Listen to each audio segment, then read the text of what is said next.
Nearly 2,000 years ago, these streets were anything but silent. They were alive. This was Pompeii. At the foot of Mount Vesuvius stood a city of thousands, a place of grand villas and temples, but also bakeries, workshops, taverns, shops, and modest homes. But to understand Pompeii, we shouldn't begin with the disaster that destroyed it. We should begin with an ordinary morning. From the early hours of the day, the city was already coming to life. Fires were burning in the bakeries. Shop doors were opening. Craftsmen were beginning their work. Merchants were moving their goods. People stepped into the streets to buy whatever they might need for the day. Some were going to work. Some were shopping. And some were simply looking for bread to take home. Let us imagine that one of the children waking up in Pompeii that morning was named Lucius. Lucius was not a real historical person. His story is fictional, but the world he lived in was not. Children his age really did grow up here, surrounded by a world that seems distant to us, but to them was simply home. There were chores to be done, friends waiting outside, a father's work, a mother's morning routine, the noise of brothers and sisters, and bread that still had to be collected. Bread was one of the most ordinary parts of daily life in Pompeii. Across the city, grain was ground into flour, dough was prepared, and loaves were baked in large masonry ovens. For Lucius, none of this was remarkable. His mother had sent him to buy bread, he would collect it, and then he would go home. Just north of the city stood Mount Vesuvius. Today, the name immediately brings to mind a volcano. But to the people of Pompeii, it was simply part of the landscape.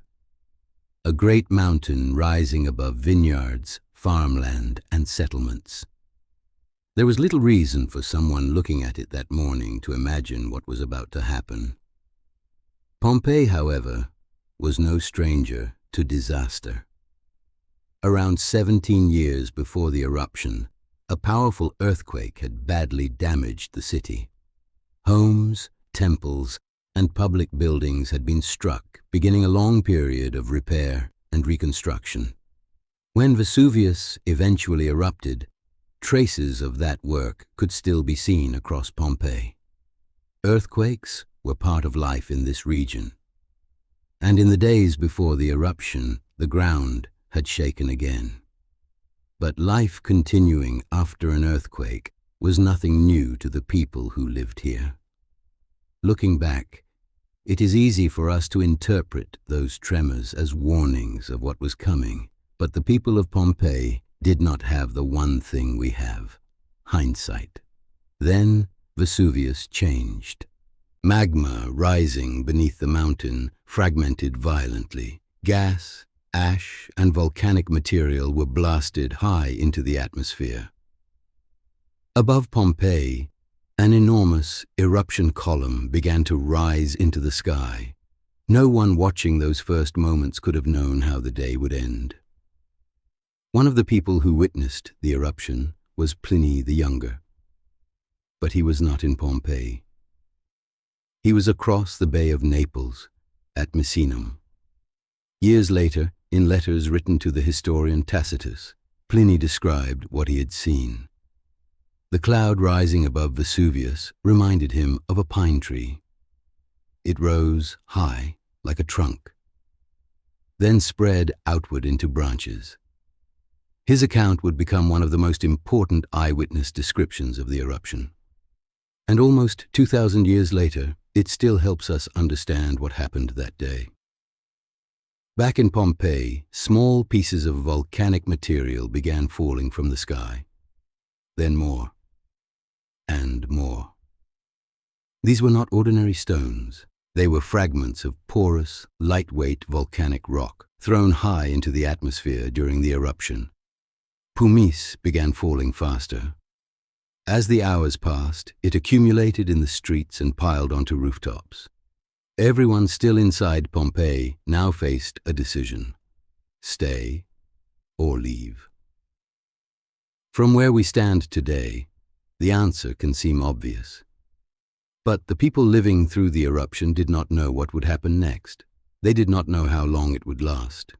They did not know whether the worst had already passed, or whether it had even begun. Some waited for the eruption to stop.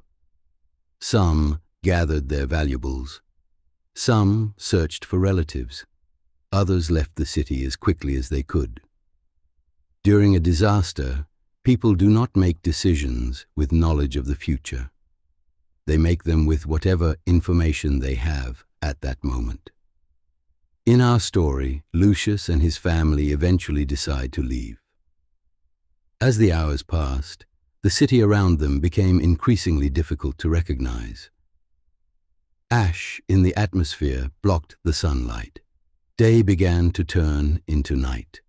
Pumice accumulated in the streets, making every step more difficult.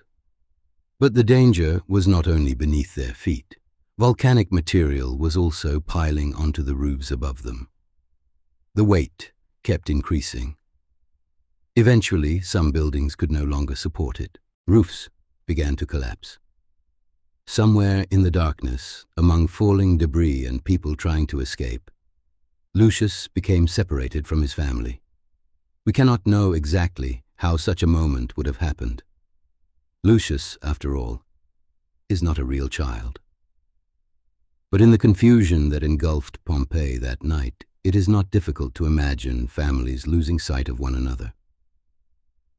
In our story, Lucius had little choice but to keep moving with others, trying to escape the city. Behind him were his mother, his father, his siblings, and everything that only hours earlier had seemed completely ordinary. Throughout the night, volcanic material continued to fall over Pompeii.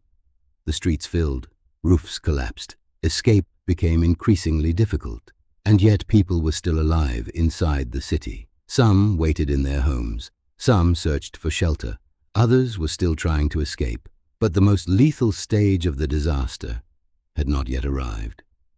Even today, one misconception about Pompeii remains surprisingly common. The city was not destroyed by rivers of lava. Lava did not kill Pompeii. As parts of the eruption column became unstable and collapsed, fast-moving currents of extremely hot gas, ash, and volcanic particles began sweeping down the slopes of Vesuvius. Today, we call them pyroclastic density currents. They were fast, they were intensely hot, and for anyone caught in their path, they were extraordinarily deadly. The first of these currents did not reach Pompeii, but Vesuvius did not stop. Throughout the night, the eruption continued to change. As morning approached, successive pyroclastic currents spread outward from the volcano, and eventually, they reached Pompeii. The city fell silent. In our story, Lucius escaped. In the real Pompeii, many people also managed to leave the city during the eruption, but not everyone did. When Lucius looked back, he did not know where his family was. Perhaps they had escaped. Perhaps they had taken another route out of the city. Perhaps they were still somewhere inside Pompeii. In our story, he would never know for certain. Because Lucius exists in the spaces history has left empty. But what happened to the real Pompeii is still visible today. When the eruption finally ended, the city its inhabitants had known was gone. Homes, streets, shops, and bakeries lay buried beneath thick deposits of volcanic material. Some of those who died remained where they had fallen, and so did many of the things they had left behind. Writing on walls, bowls and jars inside homes, tools inside workshops, paintings on walls, and even loaves of bread left inside bakeries. A catastrophe had unintentionally preserved extraordinary details of ordinary life.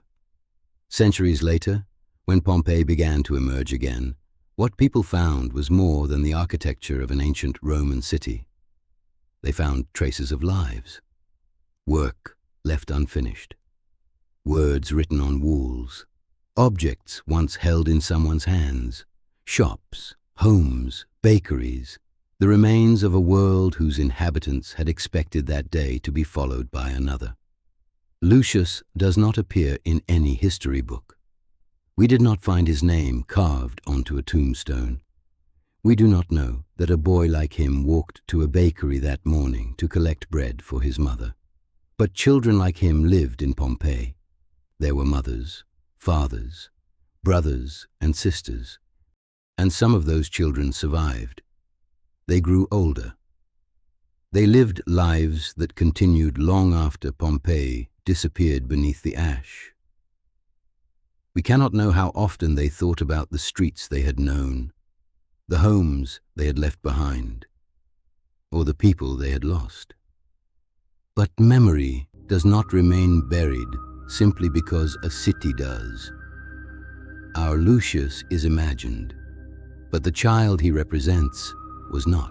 A child was walking home, and an ordinary day was about to become anything but ordinary.